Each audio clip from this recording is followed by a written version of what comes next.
தனக்கு ஏற்பட்ட வறுமை பிடியிலிருந்து தமிழக மக்களை காக்க வேண்டும் என்று தனது நடிப்பாலும் தத்துவ பாடல்களாலும் திரைத்துறை வரலாற்றில் நடிப்புக்கு கூட போதை, சிகரெட் போன்ற கதாபாத்திரங்கள் நடிக்காமல் உண்மையாக உழைத்து ஆட்சியில் அமர்ந்து மக்களுக்கு என்னென்ன தேவைகள் திட்டங்களாக வகுத்து வாரி வழங்கிய வள்ளல் புரட்சித் தலைவர் பொன்மனச்செம்மல் எம்ஜிஆர் அவர்களை வணங்குகிறேன்.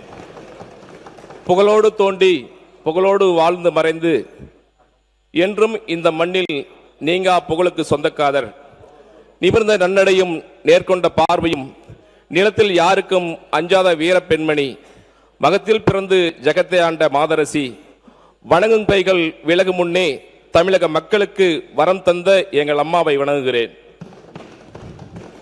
பேரவை துணைத் தலைவர்களே, அமைதியான தமிழகத்தை, வளமான தமிழகத்தை வளர்ச்சியான தமிழகத்திற்கு கொண்டு சென்று குடிமராமத்து திட்டம் தந்து டெல்டா பகுதியில் வேளாண்மை பாதுகாக்கப்பட்ட வேளாண்மை மண்டலமாக அறிவித்து விவசாயம் காத்த விவசாயி, வாழும் கரிகால் சோழன் எங்கள் அண்ணன் எடப்பாடி அவர்களை பணிந்து வணங்குகிறேன். மூன்றாவது முறையாக எனக்கு வாக்களித்து வெற்றி பெற செய்த என் தொகுதி மக்களை வணங்கி, பேரவைத் தலைவர்களே, இரண்டே வரிகளில் உலகத்தை அளந்த வள்ளுவர் பெருமான்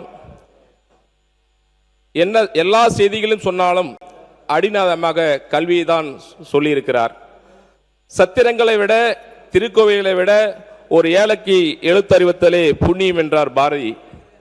ஆயுதத்தால் கலக்கம் செய்தவை விட அறிவால் புரட்சி செய் என்றார் டாக்டர் அம்பேத்கர். பெண்கள் இடஒதுக்கீடு, பிற்பட்டோருக்கான இடஒதுக்கீடு கட்டாயம் நிறைவேற்றப்பட வேண்டும் என்று தன்னுடைய சட்ட அமைச்சர் பதவியை ராஜினாமா செய்தவர் பாபர் சாஹிப் டாக்டர் அம்பேத்கர் அவர்கள் என்பதை பதிவு செய்து வைத்து, மாண்புமிகு பேரவைத் துணைத் தலைவர்களே, 1977ஆம் ஆண்டு நடைபெற்ற பொதுத் தேர்தலில் வெற்றி பெற்று அனைத்து இந்திய அண்ணா திராவிட முன்னேற்ற கழகம் தமிழகத்தில் ஆட்சியை பிடித்த நாள் முதல் தமிழக மக்கள் முகம் மாறியது, வறுமை பசி நீங்கியது. உயர்கல்வியில் உயர முடியாமல் முட்டி மோதி கொண்டிருந்த சமூகம், இப்படி பல சூழ்நிலைகளில் அவதிப்பட்டிருந்த சமூகம், மக்களை நிலைகளை அறிந்த மன்னாதி மன்னன் மக்கள் தலைவன் புரட்சி தலைவர் எம்ஜிஆர் அவர்கள் முதலான பிறகுதான் தமிழ்நாட்டின் தலையெழுத்து திருத்தி எழுதப்பட்டது.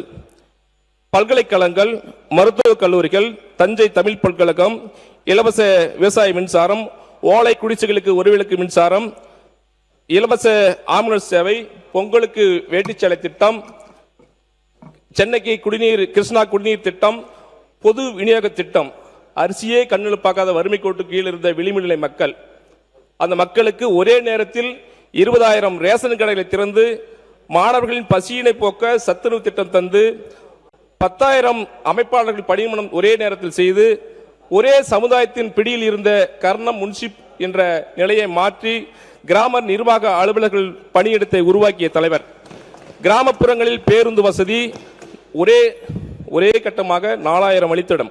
முதலில் விவசாயிகளுக்கு பயிர் காப்பீடு, தொழில்நுட்ப கல்வியில் விரிவுபடுத்த வந்த சிக்கலை போக்க சுயநிதி கல்லூரிகள், பொறியியல் கல்லூரிக்கான துவங்க காரணமாக இருந்த லட்சக்கணக்கான இன்னைக்கு என்ஜினியர் உருவாக்கக்கூடிய திட்டத்தை உருவாக்கி தந்தவர் புரட்சி தலைவர் எம்ஜிஆர் அவர்கள்.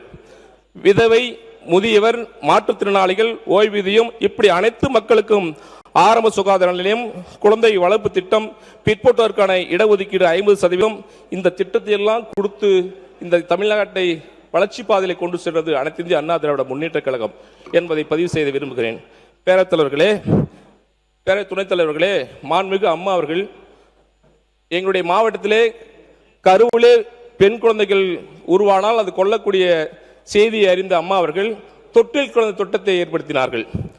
மழைநீர் சேகரிப்பு திட்டம், எதிர்கால தேவை நீர் தேவையை கருத்தில் கொண்டு மழைநீர் சேகரிப்பு திட்டம், அனைத்து மகளிர் காவல் நிலையம் பெண்கள் பாதுகாப்புக்காக, தாலிக்கு தங்கம் திட்டம், வறுமையில வாடிக்கொண்டிருந்த மகளிர்களுக்கு தாலிக்கு தங்கம் திட்டம், அந்த நிதி உதவி வழங்கும் திட்டம், அம்மா பசிப்பிணியை போக்க அம்மா உணவகங்கள், மிக்சி கிரைண்டர், ஃபேன், மின்விசிறி, அதாவது பொழுதுக்கெல்லாம் போய் வேலை செஞ்சுட்டு இளைப்பாறுவதற்கு வசதி இல்லாமல் ஓலை குடிசையிலே படுத்துங்கிற தாய்மார்களை வறுமையை உணர்ந்த அம்மா அவர்கள் இந்த மிக்சி கிரைண்டர் ஃபேன்லாம் கொடுத்தாங்க. அம்மா மருந்தகம், குறைவான மலிவிலை மருந்துகளை வாங்குவதற்கு அம்மா உணவகம் மருந்தகம், பள்ளி குழந்தைகள் இடைநிற்றலை போக 16 வகையான கல்வி உபகரணங்கள், லேப்டாப் உட்பட இப்படி பல திட்டங்களை இந்த மக்களுக்கு பார்த்து பார்த்து வழங்கிய அரசு அனைத்து இந்திய அண்ணா திராவிட முன்னேற்ற கழகம் அம்மாவுடைய அரசு. பேரவை துணைத் தலைவர்களே, மெட்ரோ ரயில் திட்டம் 2ஆம் கட்டம் ரூபாய் 63,000 கோடி, அத்திக்கடவு அவிநாசி திட்டம், தலைவாசல் கால்நடை பூங்கா, 11 ஒரே ஆண்டில் 11 மருத்துவக் கல்லூரிகள், அரசு பள்ளி மாணவர்களுக்கு 7.5 இடஒதுக்கீடு. இந்த நீட் சம்பந்தமா எல்லாரும் பேசுறீங்க. ஒரு அனிதா மாணவி இறந்த பொழுது அந்த அண்ணன் போனா இந்த அண்ணன் போனா எந்த அண்ணனும் எதுவுமே செய்யல.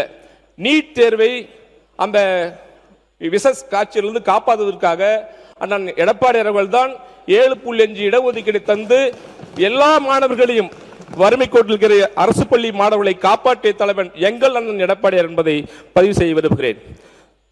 இந்தியாவிலேயே ஆளுமை மிக்க மாநிலமாக பல துறைகளில் மத்திய அரசின் விருது, சட்டம் ஒழுங்கு பாதுகாக்கப்பட்டது, கிறிஸ்தவ தேவாலயங்களுக்கு பராமரிப்பு மற்றும் சீரமைக்க 5 கோடி ஒதுக்கியது, விவசாய கடன் தள்ளுபடி ரூபாய் 12,110 கோடி, குடிமராமத்து திட்டம், இஸ்லாமியர்களுக்கு ஹஜ் புனித பயணத்திற்கு மானியம் 10 கோடி உயர்த்தி வழங்கியது.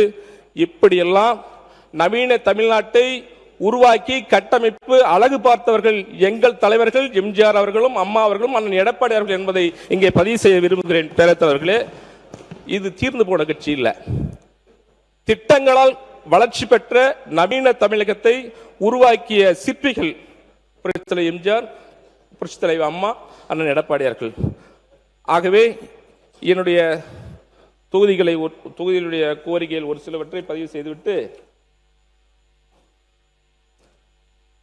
பேரவை துணைத் தலைவர்களே, கே ஈச்சுமாடி நீரேட்டு திட்டம், அரூர், கடத்தூர், மொரப்பூர் பகுதிகளுக்கு 66 ஏரிகளுக்கு நீர் கொண்டு வரும் திட்டம். இந்த திட்டத்திற்காக எங்கள் அண்ணன் எடப்பாடி அவர்களுடைய ஆட்சி காலத்தில் 10 லட்சம் ரூபாய் ஆய்வுப்பணிக்காக ஒதுக்கீடு செய்து அதனுடைய ஜிஓ நம்பர் 232/PWW2 டேட் 2019.